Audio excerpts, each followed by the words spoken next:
guys, welcome back to another episode of Melican Fishing. Today I'm going to share a couple modifications I like to make to the Magnum spoon.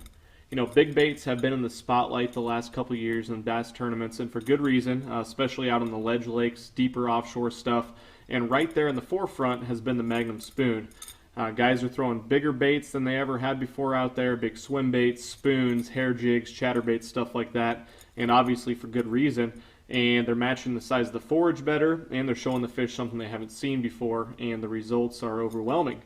But the problem is with the Magnum spoon, a lot of guys are not standing out from the crowd. They're all throwing the same type baits, or two, they're hooking up with a lot of fish, but they're not getting those fish to the boat. So I'm going to share a couple tips for one, to get your bait to stand out a little bit more from the pack, and two, get those fish to the boat. Alright, so the first modification I like to make to a Magnum spoon is to add Flashabou to the treble hook. And really you can do that with any other big bait with treble hooks, swim baits, topwaters, jerk baits, stuff like that.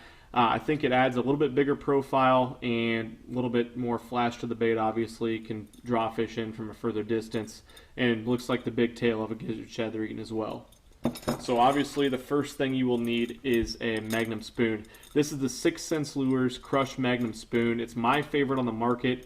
Had a hand in designing this one. The owner sent me a couple prototypes of it. First day I used this, I caught a 23-pound limit, won the tournament, so obviously it's a bait that's always in my box.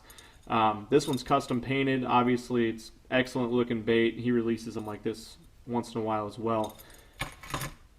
Some Flashabou, which you can get any Bass Pro Cabela's, anywhere they sell fly tying equipment or lure making equipment. Your basic standard jig skirt collar, scissors, split ring pliers, super glue. So the first step is to remove that treble hook using your split ring pliers. The 6 Sense Crushed Spoon comes with good quality hooks, so I don't ever switch them out. If you want to switch them out to a different style, I'd strongly recommend the Owner ST36. I think the 1/0 size is excellent for the Magnum spoons. Alright, so then you're going to take about 15 or 20 strands of Flashabou, cut that off, probably about 3 to 4 inches in length. Try to hold on to that bunch of them together, because you need to run it back through the eye of that treble hook. And once you run it through the eye, you're going to go about halfway down and then crimp it over with your fingers. And keep a firm grip on those once you bend them down. So you're going to end up looking like that. Take a jig skirt collar and go right over the top of them. Should go on pretty easy.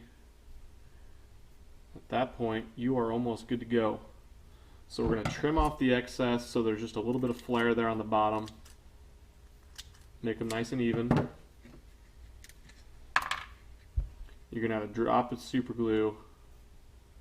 Just like to add a little bit of dab of that gel super glue to the top. And then we're going to set it aside, let it dry. About 5 minutes, we'll be good to go on that one. Alright, while that dries, I'm going to show you the next modification I like to make to the Magnum spoon so you can get those fish to the boat. You're going to need some split rings, just one of them. I like the 6mm size. Anything high quality and around that size will work. You don't want them straightening out. Barrel swivels, again, anything that's high quality, and your split ring pliers again. Alright, so the first thing I like to do is take that 6mm split ring, and using your pliers, you're going to attach it to that end of that barrel swivel. Next thing you want to do is take that barrel swivel and hook the other end onto the big swivel that comes with the spoon. So you're going to end up looking like that. I'm going to take that treble hook that we doctored up, should be dry by now, and we're going to add that to the bottom of the Magnum spoon. That's what we're left with. So why do I make this second modification? You know, obviously I'm adding a little bit more hardware to the bait, which takes a little bit away from its realism. Not that a big chunk of metal is that realistic anyways, but you see all these guys losing so many fish on these Magnum spoons, and the reason is, it's falling so erratically through the water column. It's cradling, as people call it, so it's moving away from the fish. A lot of times it's coming right in the fish's face. So unless a fish eats it perfectly from underneath it, gets the hook, there's really no chance you're going to be hooking it inside the mouth. And so what happens is, when a fish is eating a bait up here, it's going to be hooking it on the outside of its mouth and the side. If it maybe swipes where it misses the bait completely, it'll hook the back of the fish, hook it in its tail. And all that has to happen at that point,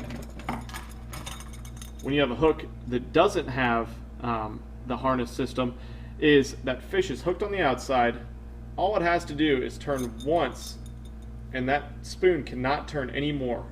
And so it has all the leverage of the spoon, so it can either turn and veer away, and that fish is gone, or it's going to jump up and throw the spoon and use all that leverage of that 2 to 4 ounce bait against you, and that fish is gone. With this bait, I actually took a page out of the book of some of the big swim bait designers. This is the Fish 30 Acre Glide Shad. A lot of guys are adding that to the bottom of their baits, where it swivels in place, so the fish can't get any leverage on some of these bigger baits that weigh more. So it's the same type mechanics on this spoon. I've seen a lot of guys add 2 treble hooks up here.